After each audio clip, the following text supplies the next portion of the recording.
Pour ce projet, j'ai utilisé un canevas, de la peinture acrylique, des vieilles pages de dictionnaire, le multimédium de Claudine Helmut, les Stampers Big Brush Pen ainsi que le Pitt Artist Pen de Faber-Castell.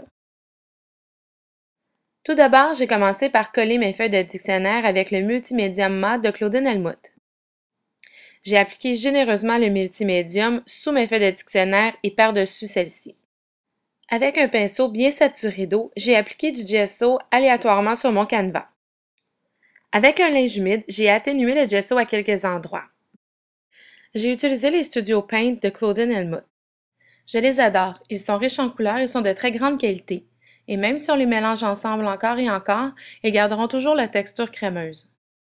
J'applique la peinture avec mon doigt à quelques endroits et je l'étends avec de l'eau. Cette technique fonctionne bien pour moi. Je contrôle mieux la peinture. L'ajout d'eau aide à diluer la peinture, à la rendre plus transparente et c'est exactement l'effet que je veux lui donner. Avec un crayon de plomb, j'ai dessiné le contour de son visage, son cou et ses cheveux. Puis, toujours en passant de la peinture à l'eau, j'ai fait sa peau. Pour ses cheveux, j'ai choisi de les faire au pinceau pour donner l'effet de mèche. J'ai travaillé avec 3 couleurs, le Traditional Tan, le Sable Brown, le Charcoal Black et l'eau. J'en ai fait plusieurs couches pour donner plus de texture et de profondeur. J'ai ensuite ajouté un peu de couleur au canevas avec le Classic Teal. Encore une fois, je l'ai appliqué avec mon doigt et je l'ai dilué avec de l'eau. J'ai aussi accéléré le temps de séchage avec mon fer à embosser. Ensuite, pour créer un peu d'ombrage à l'extérieur de mon personnage, j'ai appliqué le Traditional Tan avec mon doigt et de l'eau. Pour l'ombrage du visage, j'ai mélangé un peu de Sable Brown dans le Traditional Tan et, encore une fois, j'en ai fait plusieurs couches pour plus d'effet.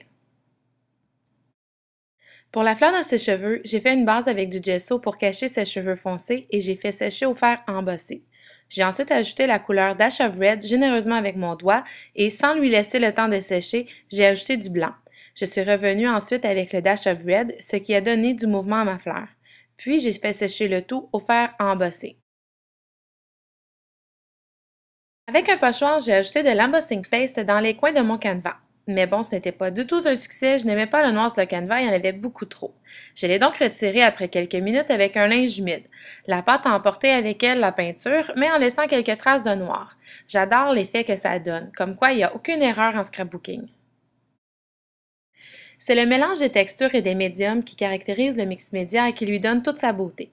J'ai donc utilisé une étampe, mais au lieu de l'ancrer, j'ai plutôt appliqué de la peinture dessus. Et comme je voulais étamper inégalement, je n'ai pas utilisé le bloc d'acrylique. J'ai plutôt utilisé l'étampe en le tenant dans mes mains. J'en ai mis à quelques endroits sur le canevas et j'ai laissé sécher le tout. En regardant mon canevas, je trouvais qu'il manquait un petit quelque chose à ma fleur. Donc, j'ai ajouté un peu de gesso, puis ensuite j'ai ajouté du Classic Teal mélangé avec un peu de blanc pour faire des petits points au centre de ma fleur. Avec une étampe et de l'encre archivale Jet Black, j'ai étampé, toujours sans bloc d'acrylique, un motif d'écriture à la machine à quelques endroits sur mon canevas. Pour donner un peu plus d'effet à mon ombrage, j'ai utilisé les Stampers Big Brush de Faber-Castell. J'applique directement la couleur avec le marqueur, puis j'estompe le tout avec mon doigt. L'effet est génial et ça donne plus de profondeur au tableau. Avec un pinceau fin et la peinture Charcoal Black, j'ai écrit une pensée que j'aime beaucoup. L'art, c'est d'être soi-même. Pour plus de facilité, si vous le désirez, vous pouvez toujours écrire votre pensée au crayon de plomb, puis revenir avec votre peinture par la suite. J'ai finalement utilisé les Pitt Artist Pen pour faire un peu de doodling dans mes cheveux et sur ma fleur pour compléter mon tableau. J'espère vous avoir donné le goût d'essayer le mix média et sur ce, bon scrapbooking!